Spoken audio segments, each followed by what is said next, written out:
let's head into our final session of the day. Our final session of the Times Group presents ET Now Global Business Summit. It's titled The Brave New World, Venturing in Times of Uncertainty. Now, it's a thought-provoking session that delves into the dynamic landscape of entrepreneurship in an unpredictable world. This session aims to explore the challenges and opportunities encountered by entrepreneurs as they navigate through uncertain times, offering valuable insights and strategies for success. Absolutely, Sumit, and this is quite understandably the reason why it is a showstopper, if we can call it that. We'd in fact like to invite up to moderate this session the dynamic Sanjeev Bikhchandani, the founder of Info Edge India. Please do join us up here on the stage. Maybe someone that we call as the OG of the startup world here in India. And as Mr. Bikhchandani comes up, let's invite up on stage his panelists. Absolutely. Aditya Palija, the co-founder and CEO of Zepto, is there. And a person who perhaps doesn't need an introduction, Namita Thapar, the Executive Director of MCure Pharmaceuticals. We also have Mukesh Bansal, the co-founder of Cure.fit and Myntra as well. Go ahead. We have Kunal Bahl, co-founder Snapdeal and Titan Capital. We have Aman Gupta, co-founder and CMO of Boat, and Sudhakar Adappa, founder and CEO of BIA Brands. So it's over to you, sharks, if we can call you all that in your own... Some sharks are in the tank, but it'll be one of the most exciting sessions here. And with that, we'd hand it over to Mr. Bikhchandani. Over to you. Round of applause, ladies and gentlemen. Thank you. Thank you, everyone, and welcome to all the panelists. We've got 7 people on stage, and we have 40 minutes. So we're going to keep it tight, quick, short, pacey, and so I won't introduce everybody, because that will take 5 minutes. Okay? But since most people are known, it'll be okay. As and when I call them to speak, I'll give a quick 2-line introduction. Yeah? So the topic is venturing in a turbulent environment, or some such thing, but it is that, right? Why didn't I start with you, Kunal? Kunal has, founder of Snapdeal, taking a subsidiary of Snapdeal public pretty soon. But he's got another avatar, apart from being an entrepreneur and a founder. He, through Titan Capital, has invested in about 280 startups. So on this stage, he is the person with the most number of startup investments. 280 is pretty prolific by any standard, although it's taken 13 years to do it. So Kunal, why do you invest, and why did you start investing? Yeah, it's a pleasure being here, and thank you. I must say that Mr. Bikhchandani is actually the reason many of us, or at least I can speak for myself, that I'm here, because when I was starting up my journey in 2007, there were literally no role models for entrepreneurship and tech entrepreneurship in India outside of India. A little piece of trivia. I didn't know this, but Kunal told me when he came back to India from the US, he applied to Naukri for a job. Yes. And he was interviewed, and we didn't make him the offer. Is that correct? That's right. That's right. And so he decided to become an entrepreneur. Yeah, thank you, I guess. But I didn't interview him. If I'd interviewed him, I would have selected him, but he was interviewed by somebody else. Yeah. So, look, it was obviously at a time when we started our business, there was nothing known as a startup. Startup only came into national parlance around 2016 or 2015 when the Prime Minister launched Startup India. Back then, in 2007, it was either you ran a business or you did a job. There was nothing known as, nobody knew the word startup. And so obviously we've come a long way in this journey in the Indian startup ecosystem. And in the early days, there was no domestic capital. There were like 5 venture capital firms. Most of the people who actually called themselves angel investors were actually devils, where they would offer 50 lakhs for 60% of the company, which was actually a genuine offer that was made to us as well. And at least the thought my co-founder and business partner Rohit and I had was that if we ever have the opportunity to and the resources to devote to mentorship and capital to the next generation of startups, we must do that. And we should do that in a fair manner. So in 2011, December, our journey of investing began with a very small check of 30 lakh rupees that we invested in Ola when it was just starting. They were doing 5 rides a day at that point in time. Back then, the seed round valuations used to be a little more modest, like 5 or 6 crore rupees pre-money. And that's how our journey started, and we realized that, look, we just want to help founders. We are not here to monetize, flip, and so our mindset always is invest very early, be the first money in, and then stay invested for a very long period of time. Like for instance, Ola, we stayed invested for 12 years in the company and sold our stake only last year. So. But tell me, now people have been talking about funding winter, valuations contracting, a lot of money, being very, very discerning and careful before investing in early stage companies. What are you seeing now? Are you still investing, and is it better or worse? And yeah, so at least our approach has been to be very consistent. We've been investing almost in the same number of companies, 15, 20 companies for 13 years now in a row. We've not had years where we've done 200 investments or anything. So we've been very consistent. I feel that the stage at which we invest, it doesn't really matter whether there is a funding winter going on, because the amount of money these companies need at that point in time, we can provide ourselves. So the funding winter has never deterred us from anything. We just have a very, very long-term view. We think of ourselves not as angel investors, but as early stage. So 280 में से how many companies have gone bust? A few dozen would have gone bust, but more than 50% have raised a subsequent round, which is a pretty high ratio. That's pretty good. That's pretty good. So he's continuing to invest, turbulent times or no turbulent times, and he says, "हमको फर्क नहीं पड़ता. It's okay. It doesn't make a difference to us." Namita, can I come to you next? Yeah, sure. Okay, so Namita, you are a shark on Shark Tank, right? And you began to invest 2 or 3 years ago, and before that you were not investing. What made you want to invest in startups? So my father is a first-gen entrepreneur, and we run MQ Pharmaceuticals out of Pune. We're going to be going public in 3 months, so watch out for that big IPO. And basically, we charge money for that plug. Somewhere within us, there was that desire to give back to the entrepreneurial ecosystem. So when you get a lot and you feel grateful, there's that desire to give back, and that was the biggest reason I got excited about Shark Tank India. Thank you. And the second reason, of course, was a selfish reason, because the entire topic here is disruption and staying relevant. And for legacy companies like ours, or for traditional companies, industries like ours, like pharmaceutical, if we really want to stay relevant, we have to be in touch with the startup ecosystem. Today, a lot of health tech companies that are coming to Shark Tank India really help me think through the business, because technology is the only way we can solve the 3 problems facing pharma, which is awareness, access, and affordability. And so it's for selfish reasons that I am involved with the startups. And now MQ is launching direct to consumer. So all these years, it was just doctors who were our customers.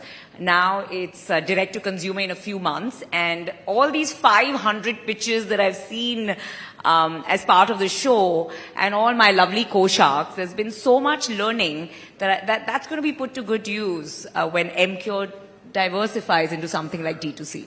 Okay, but Namita, see, now you have become, and I mean everybody on Shark Tank, including Aman, become a bit of a celebrity beyond what you already were, Aman. Okay, now. And you received a lot of praise and love on social media, and you've also been trolled a bit, right? Yes. How do you deal with that? Okay, so I like to keep things a bit light, right? Because healthcare is pretty boring. So you want to see how I deal with it? Yes. There you go. Anyone familiar with this? I'm out, and what's the second? Okay, so are you... So I have one more, Sanjeev, that says Nepo Kid, and that says Ye Meri expertise nahi hai, I'm out. So I didn't carry that t-shirt, but it's sitting somewhere out there. So the best way to deal with trolling is to just have fun with it, to own it, and to embrace it. So that's what I do. Okay, that's very good. Now, are you planning to launch apparel line? Expertise by Namita. You know and Aman, would you invest in it? Would you invest in it? Aman. I can't say anything right now, so no comments on that part. But yeah, to add to the question of trolling, I would say that, it's become a part. First year when we were trolled, it used to affect us. आपकी भी हुई थी trolling? मेरी बाकियों की थोड़ी ज्यादा हुई थी, मेरी कम थी. But आपकी कम क्यों हुई यार? वो सीक्रेट बता दो यार. मैं नाम बता सकता हूँ स्टार्टिंग से एंड तक किसकी सबसे ज्यादा हुई थी, बट मेरी कम थी. बट शुरू में इफेक्ट होता था सर. फिर धीरे धीरे मतलब वो क्या बोलते हैं, पहले जैसे तालियों की आदत पड़ गई थी, अब गालियों की भी पड़ गई. Sorry, I think there are some people who don't understand Hindi. Let's stay with English. I'm also guilty of that. I don't know how to convert this in English though, but I was used to claps, now I was used to slaps, now I'm used to claps. oh yeah, correct. Yes, what she said. Yeah. Okay. Adit. Oh my God. Now, how many people believe Adit is less than 30 years old? Okay, I don't so know if I should be Adit is flattered or- 21. He's 21. He's dropped out of Stanford Computer Science, and he started his company in 2021. He's not an investor, right? He's a Unsurprisingly. founder, but he's raised more than $500 million. He runs a company called Zepto. So Adit, now you've been raising money, and your last round was just a few months back in the funding winter, in these turbulent times. Yep. What's it like to raise money right now? Yeah. Again, I don't know if I should be flattered or a bit embarrassed, but I think the No, it means that being an entrepreneur is not easy. You look over 30. yeah, probably will soon as well. But I know, I think to answer your question, look, it was not easy. We raised capital, I think, in the trough of the bear market in September 2023. And if you think about our business at a high level, right, you've got two crazy-looking young founders delivering groceries in 10 minutes, right? That doesn't sound like a fundable business in the worst capital market situation since 2008. But despite that, I think we were able to raise capital at an up round. So we raised $236 million at a $1.4 billion valuation.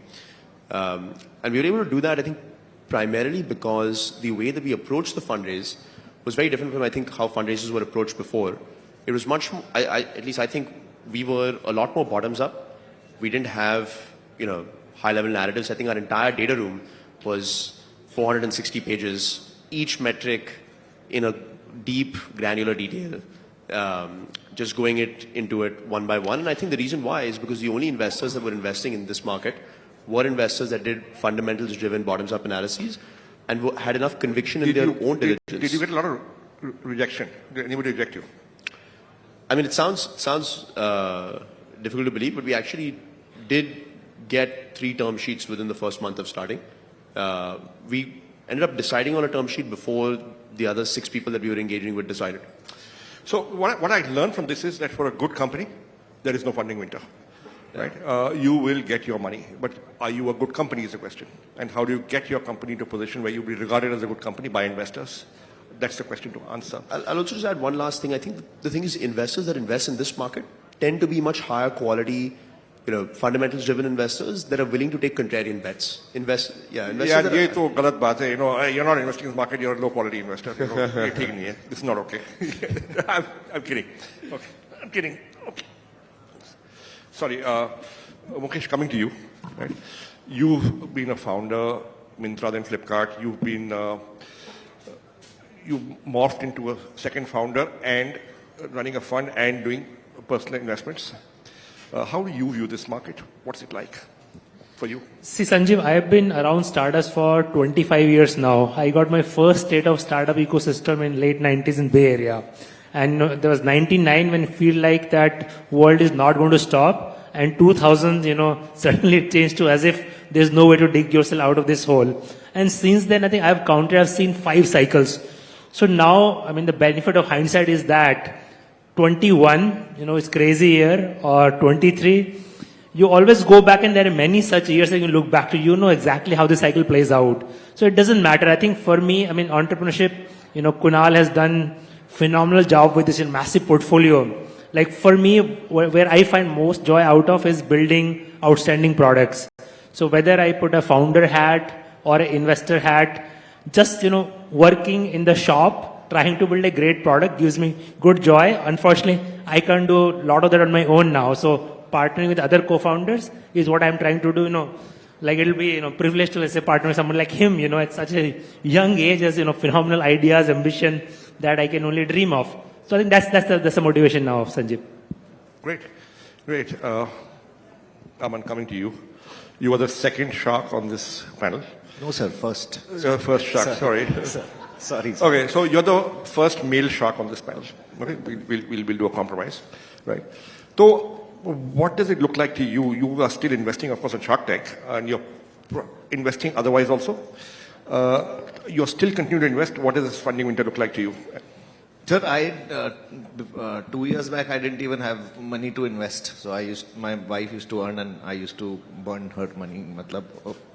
Uske baad, when I got my secondary exit 2 years back, that was 2021.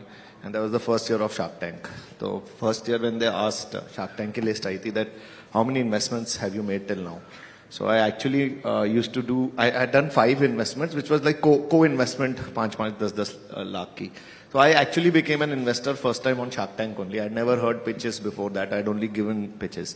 So I learned the art of investment sitting in the panel with these sharks and, Namita, Anupam and all these guys. They've done investments all their life, right? So I learned a lot on Shark Tank. And I don't invest outside Shark Tank anymore. I don't have, I unfortunately don't have time. But you still feel optimistic enough to go on to Shark Tank and invest and feel confident? Or, Sir, are you doing it for the publicity? Both, but yeah. But if you ask me, first year I did around 20 investments, out of which, total, jitna humne paise lagaye the, kuch 6 crores I had invested. And there is a company called Skippy. I invested 20 lakhs in it, and I'm just getting an exit of 6 crores. So one company itself is giving me the return of all the rest. That's So excellent. I actually learned that, this is and I take risks. I think it's a high risk, high reward market, especially, when people were not investing in electronics and, in our space, nobody was investing. But Kaval invested, Kaval Fireside. None of the VCs and Ps at that time invested in us, and he invested 6 crores only at that time, and I've already returned 100 crores. He still has 3% in our company, right? So I think it's just taking risks on startups, and that's what I did in first Shark Tank. I'm already in the money, and third ke we start hui hai. So I think it's good. It's a good way of making money also, sir. Okay. So, Namita, you also got an exit. There was some talk in the media. So I'm the first shark to actually get money in the bank. Aman is just hoping he'll get it. rivalry TV mein karo. No, but basically it was a beautiful company that's India's largest airport retailer. They work with 10,000 plus artisans, karigars like we call them, to make these kullards, copper bottles. Beautiful story about India's culture and heritage. And in 18 months, I got 3.5 times the money that I put in, and the money's in the bank. So happy to say that. So it's not just a show for entertainment and education, but I think an exit gives it the seriousness and the respect that the show truly deserves. Sudhakar, coming to you. Now, Sudhakar is not a financial investor. However, his company acquires products and brands and companies, therefore, and he's building a house of brands. How are you looking at the investing and acquisition environment right now, Sudhakar? It's a great time to be an investor, whether strategic or financial investor. They say, when the tide is high, you never know who's swimming naked in the beach, because everyone rises with the tide, and it's easy to go with the tide, right? When the times are tough, you kind of differentiate men from the boys. Right?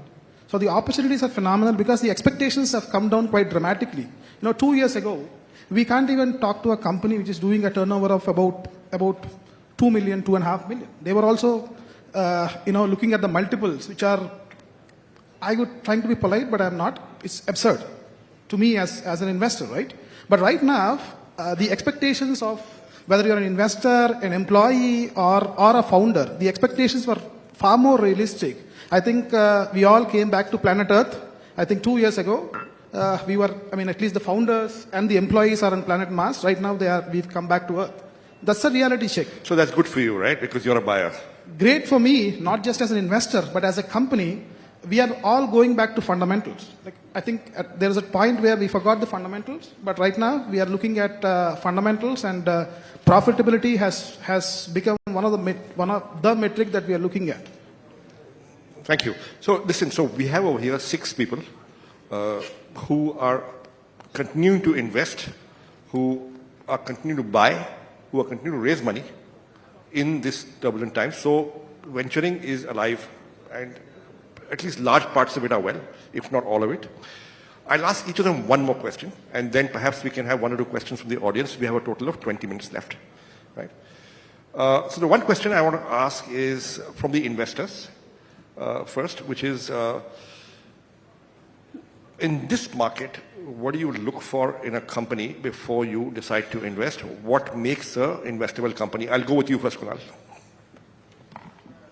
Actually, as I was saying earlier, that it doesn't matter what market it is, we are looking for exactly the same things.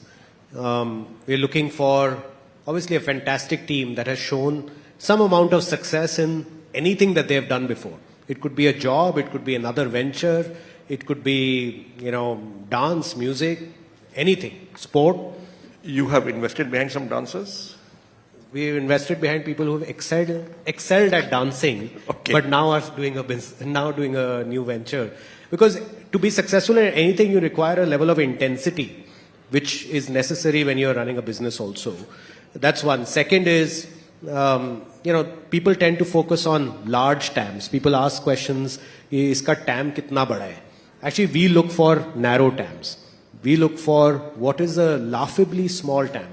The sliver of a market that you can go dominate with the 4 or 5 crore rupees you're going to raise right now, as compared to what is the $1 billion TAM that you're So going I think there's something there, right?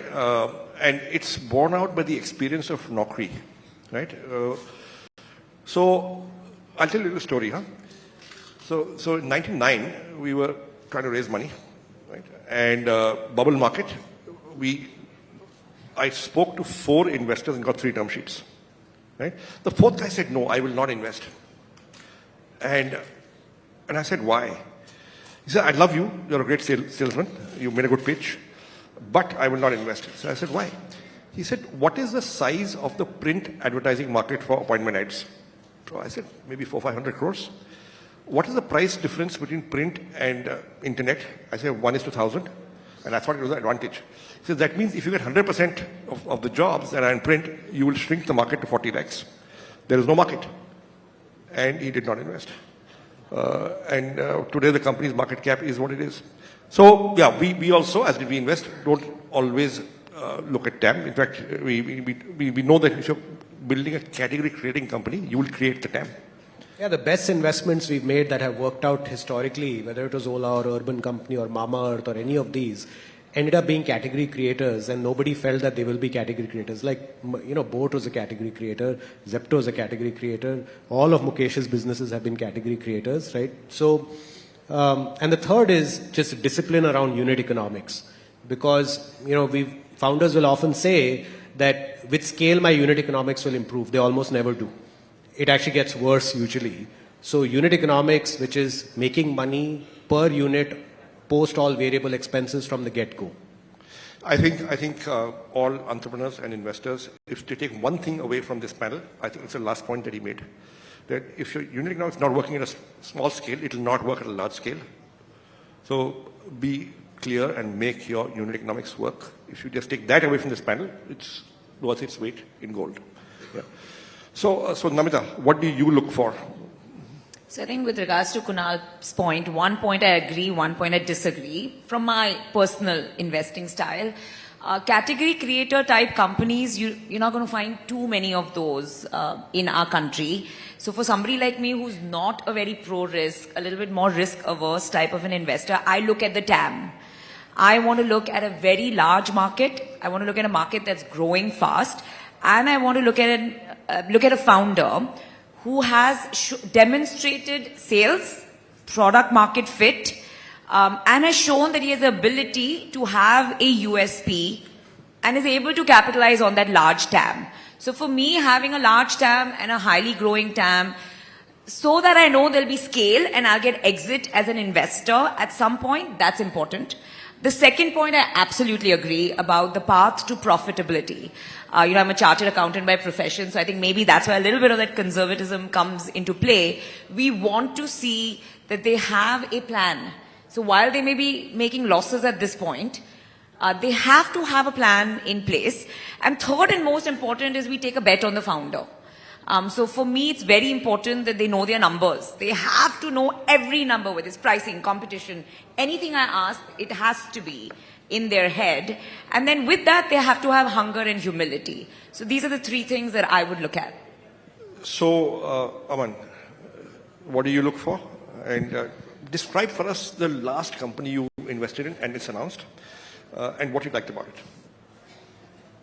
Last company I invested in. And it's announced it. It's made public. ऐसे नहीं याद पता नहीं sir याद नहीं आ रहा हाँ Coparo, which was yesterday it was aired on Shark Tank. So Coparo, and she used to make cleaning detergents and cleaning powders and all that, cleaning liquids. And I think she was a phenomenal founder, and I personally have taken, I don't know whether you've seen Shark Tank, but in season 1 also, this one also, 3 also, I have taken bets on people even without having business plans. Like, Vidit was saying, right, at 21, he had no business experience, he had nothing, but people took a bet on him, like same way people have taken a bet on me.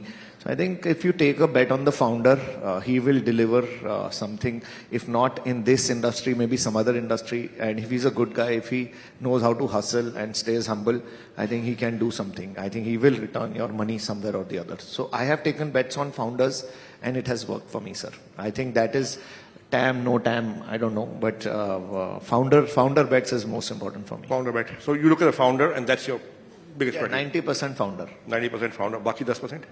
बाकी तो sir बाकी चीजें भी देख लेते हैं ना थोड़ी तो मतलब कंपनी क्या company whether he has a company, whether he doesn't have a company, whether he has which industry is he working on, and whether he knows how to make money. He's not factoing, he's not just he knows the DNA, as as Namita also said, I'm also, there is a Banya, now you will ask me to convert in English, I don't know, but yeah, there is a mentality I have, right? And then my co-founder is a Gujarati.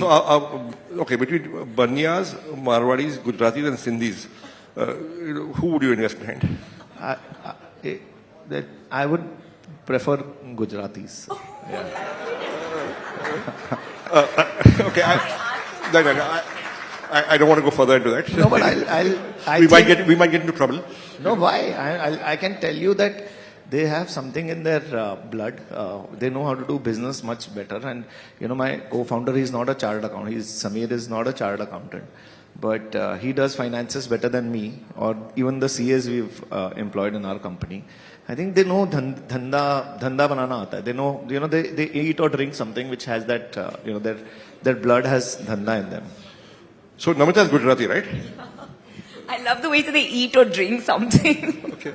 And by the way, all the Guju food I carry on the sets, my papadas and all, he hates it. He doesn't touch it, just for the record. Okay. He only thrives on butter chicken. Okay. You grew up in Delhi, obviously. Yeah, I did. Mukesh, which is your best company? And what did you think when you went into it? I'll just maybe very quick story.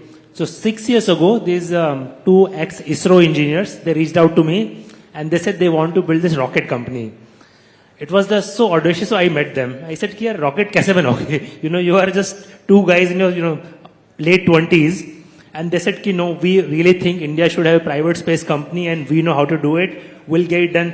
I said, "Boss, at that time, even regulations was not allowed. And I just estimated it will probably take them 10 years to build a rocket. And VCs will not fund it because, space industry, there's no monetization, no TAM. Then I said, "Are you willing to work on this for 10 years?" They said, "Yes, if we can just somehow survive and, support our lifestyle." I said, "How much will your lifestyle, cost?" They said, "We have very conservative lifestyle. We can manage our family in 50,000 rupees a month." I said, "If I guarantee I'll pay you salary for next 10 years, will you do this for next 10 years? They said, "We'll do it for rest of our lives." I invested. Within 5 years, they became the first private space company out of India to launch a rocket in space. So, this is Agnikul. Skyroot. Oh, Skyroot. Okay. And how's it doing now? They're doing incredibly well. So they recently raised money at $500 million valuation. GIC has come in, Temasek, $75 million. They are actively in production to launch first orbital launch. Their order book is over $500 million. These are now letter of intents, let's see, but they are well on their way and to be the first commercial private, space company out of India. I think that calls for a round of applause. Not just for the founders certainly, but also for the investor to take that crazy bet then, yeah, when he did, right? Aditya. Now, what's the best advice any investor ever gave you? I was telling you before we got in, I think in Kunal actually, week 2 of our business, day 14, when we launched in Bandra and we launched in Marol and Andheri East. And the business just went crazy. We went from like 100 orders a day to a couple thousand orders a day in 14 days. And Suvir, who's the managing director of Nexus and the first institutional investor we brought on board, he was like, this is too fast. This is crazy. I've seen this before. I've seen this movie. Right? Here's a company that's found like some crazy product market fit, some insight. And he just dashed into our office one day. And there was just like 7 guys. We were just like scrambling, trying to figure it out. He got all of us in a room and he said, make a P&L. I didn't know what a P&L was. It was day 14. I said, what is that? And then he pulls out all his, like, he gave me deliveries, early P&Ls. He's like, I want you to make this right now. And I was just thinking, I was like, what is this? But then he showed up at our office every day for a month with the same request, just did not do anything else. I don't know he just decided not to go to the office for quite some time. But he just pushed us on that. He pushed us on discipline. He pushed us on rigor. Even today, the level of depth that he operates in is phenomenal. So I think that was one thing that really set the culture and the DNA of the company. And I think the second best advice that I ever got was from our Series B lead investor that said, and he's invested in like multiple successful consumer internet companies in the US. And he said that the only thing that matters for any consumer business is execution. Every other vector, whether it's capital, whether it's even like strategic, advantages, all of that is nothing compared to execution. So those are the 2 biggest pieces of advice that we got. Great. Tell me, what about you? How should founders conduct themselves in these times that they are able to get the funding they want or need, or at least get acquired by you? I think founders need to stick to fundamentals. These funding cycles, they're a matter of global liquidity, and these funding cycles, and I'm sure you've seen 4 or 5 booms and a bust, right? So these cycles will come and go. It's a matter of global liquidity, and you should always stick to your fundamentals. So the moment you stick to your fundamentals and try and run a business, I think you'll be fine. That's what I think. Got it. So we've got the advice. We've got answers to our questions. We have 4 minutes left. We can take maybe 2 or 3 questions from the audience. We'll ask the lady here first. Ma'am, just raise your voice and I'll repeat your question. So because this question is for you. You said there are 3 things that you look at. Access and TAM, profits and founder. No, awareness, access and... Healthcare. The 3 A's are awareness, access and affordability. The 3 biggest challenges in healthcare. Sorry. Those who don't make it to Shark Tank, because Shark Tank selects only a few, how should those companies, Can I take one mic down? Yeah, sure. If you don't mind sharing the mic, we can get down so the audience can also hear the question. Yeah. So the question is, those who don't make it to Shark Tank, how can they come to you and get funding? So to me personally, right? So we've started a fund. I've started my own personal fund. I'm happy to meet you after we're done and share my contact details. So my fund has a good team because obviously my majority of my job is MCure and running MCure. So I have a really good team in place that outside of Shark Tank looks at a lot of healthcare companies that come our way. And now given that I have 40 plus companies in my portfolio, thodi to expertise ban gayi hai healthcare mein. So you're very welcome to approach And us. if you like her Instagram post, she'll give you a meeting faster. Yeah, that too. Yeah, there was a question there. Yes, sir. Yeah. You can just say your name and... Hi, Kapil here, a fellow investor. Investors are normally eternal optimists. You always try to find something where you want to invest. But there's always a conundrum as well, that while you're seeking and you're doing your due diligence, you lose out on the deal. has there been something that you missed out on? And what have the learnings been for investors? So anti-portfolio, kaun jayega? Okay, I'll go. My anti-portfolio reads like a who's who. Okay, there are two people on this panel whom I had the opportunity to invest in, but I did not.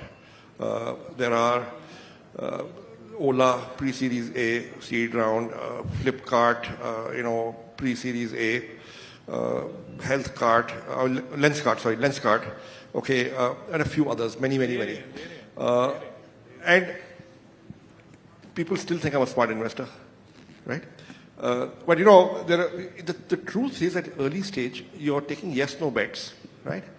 And predictability is poor, okay? And the reason why we are still regarded as a good investor is because some of the bets we took worked out, right? Zomato and Policybazaar worked out, so people say you're a good investor. So I'm not sure we're that good, because you said no to so many good ones, but two worked out. So I look at it philosophically. I don't look at it like, hey man, I said no to this and it worked out and I missed it. I say, the ones you did some of those work out? If they did, be happy. Actually, put another way, you don't need to be in all the good companies. You just need to make sure yours are good. The ones you've actually invested in are good. And in the realm of investing, not feeling FOMO is actually a superpower. The biggest mistakes are usually made when investors give in to FOMO. ये 5 name brand लोग भी invest कर रहे हैं, चलो इनको तो कुछ पता होगा, बहुत बारी उनको भी कोई आइडिया नहीं होता है.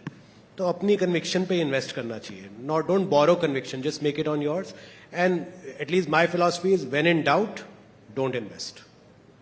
And still you invest in 300 companies. Yeah, so it's like this. I'm never in doubt, but I'm often wrong. Any more questions? Yes, sir. Question. Revenue or EBITDA? Just return on equity. You have to do both. Yeah. 21. He's like Afridi, not 21 yet, right? Yeah. Yes, sir.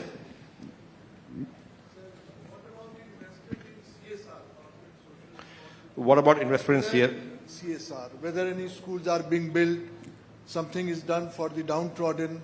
Of course, profit is the essence which drives everyone. But some portion, some money is earmarked. So I want to hear about that. Yeah, so I'll tell you the way we looked at it. We were pretty clear. We were pretty clear that the company's money is the shareholders' money. We do not have the right to give it to any third party just because the two founders like somebody, right? Until the government introduced the CSR law, which said 2% profits will have to go to CSR. And that is when we began to do CSR, okay? But fundamentally, we believe that company's money, shareholders' money, आपको CSR करना है, आप dividend लेकर कर दो, आप अपने share बेच के कर दो. That's what we felt. And I believe that stand was right. And when it became law, we began to follow the law. And now we do company CSR. And I'm sure all of these companies, as and when they get to profit, and many of them are at profit, will do CSR. Yeah. But that's a brilliant question, even from the perspective of there were a lot of companies that came on Shark Tank, the sanitary napkins, recycling company, companies working with farmers, Haq Darshak that gives government schemes to villagers and make sure, they charge them 500 rupees but make sure they get those schemes. It is possible to do good and to do well. So there are enough companies that are straddling the path. I mean, of course, once you become successful, you can give your 2% to CSR. But there are a lot of companies that are really balancing social impact and profitability beautifully. And impact investing in this country will get bigger as years go by. Hello, can I just last? Yeah. Your time is up. Last question, sir. Yeah, I'm a professional, I'm a cardiologist. I just wanted to know the mindset of the investors. I mean, I'm Dr. Vivek Gupta and working in Apollo. How much is the return of investment broadly they look at? I'm talking if I talk to somebody outside India or Dubai or something. I just wanted to know my mind, how much is the return of investment a good investor look at before agreeing to become one of the investors? So in healthcare. Is there a target IRR? That's the question. I think. In healthcare, Namita, you want to answer? Go first. You know, healthcare, I'll talk predominantly about health tech companies, right? Because Not most health of tech, has something like hospitals and education both. So hospitals and all are so massive at this point that it's more private equity than angel investing or early stage venture capital.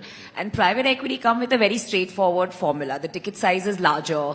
The IRR they're looking at. So for example, we had Blackstone that invested in us, and then Bain Capital took their stake. So they come with a global predetermined IRR, which is, you know, again, it does not fit in the startup formula at all. It's always on the higher side because the ticket size is higher. It's a huge. The only private equity can work in Yeah, that. okay. So we'll have to end here. Hospitals for sure. We'll have to end here. Thank you, ladies and gentlemen. Thank you to the panelists. Thank you so much.